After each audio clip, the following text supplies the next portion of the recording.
August 21st, 2017. To science enthusiasts like me, this is a much anticipated day. I'm going to talk to you about the American solar eclipse of 2017. The biggest and best solar eclipse in American history is nearly a month away. How do scientists know an eclipse is going to happen? Eclipse predicting has been around for thousands of years. It involves a lot of math. Astronomers are able to predict with accuracy the time, location, and duration of an eclipse with the help of, you guessed it, technology. Our moon is one celestial object that makes up an eclipse. The moon is essentially a piece of Earth formed more than 4.5 billion years ago after a violent collision with another large object. Our nights would be really dark and gloomy without our moon. The sun is another celestial object needed for an eclipse to occur. The sun is so important to life on Earth. Without the sunlight and heat, Earth would be a lifeless ball of ice-coated rock. I especially like to pause and appreciate the breathtaking sunrises and sunset it bestows on Earth. There are three types of eclipses. A partial eclipse is when the moon comes between the sun and Earth, but the moon only partially covers the sun's disk.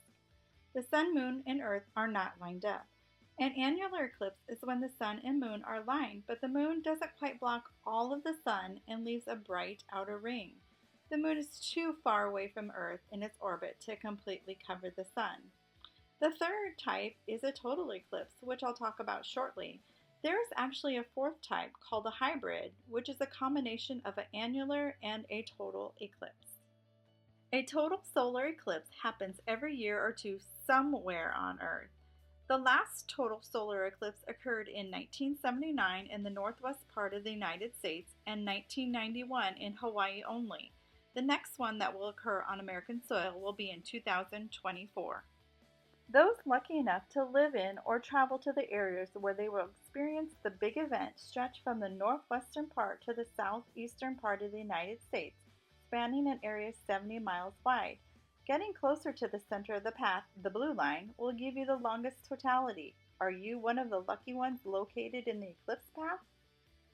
To understand how solar eclipses work, you need to have a little knowledge about our solar system. The sun is the center of our solar system. Earth is the third planet from the sun and has one moon which orbits Earth. When the Earth, moon, called a new moon, and the sun are aligned, you have the makings of a solar eclipse. A solar eclipse occurs when the new moon passes between Earth and the sun, blocking the sun's light and forming a fast-moving shadow on the surface of our planet. In other words, the sun will disappear behind the moon. It seems impossible for this to happen when the sun is massive, 400 times larger than the moon. Here's an easy way to understand how a solar eclipse is possible. Hold both a coin and a plate at arm's length. It's noticeably easy to understand that the plate is bigger than the coin. Have a friend walk about 50 feet away. A small object and a big object can look the same size if they are the right distances away. Because the sun is 400 times farther away from Earth, it appears to be the same size as the moon. This is a solar eclipse. The first part looks like the sun has a very small bite taken out of it. Next, the sun's bright disk is covered. It looks like a diamond ring is around the moon.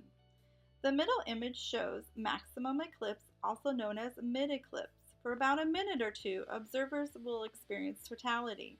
And finally, the fourth and fifth image show the moon moving out of the sun's view.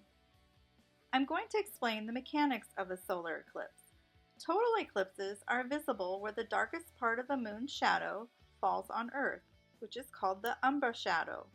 A partial eclipse is a shadow that sweeps across Earth, called the penumbra. You might be wondering why a solar eclipse doesn't occur every time there is a new moon. This is because the moon and Earth do not share the same elliptical plane. The moon's orbit is tilted about 5% relative to the Earth's orbit around the sun.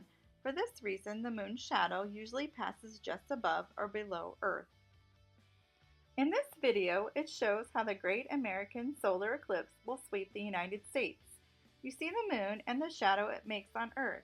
As the moon moves in its orbit, you can see the umbra shadow move across the United States. The black dot is where the eclipse can be seen within a 70-mile radius.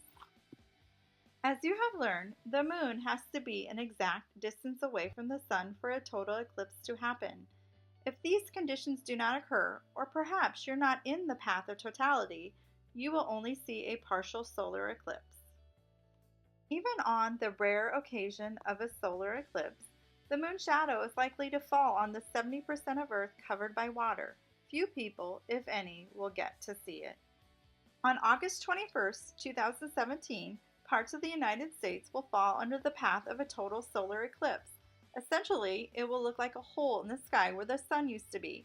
Daylight will turn into twilight, temperatures will drop, leaving massive streamers of light streaking through the sky.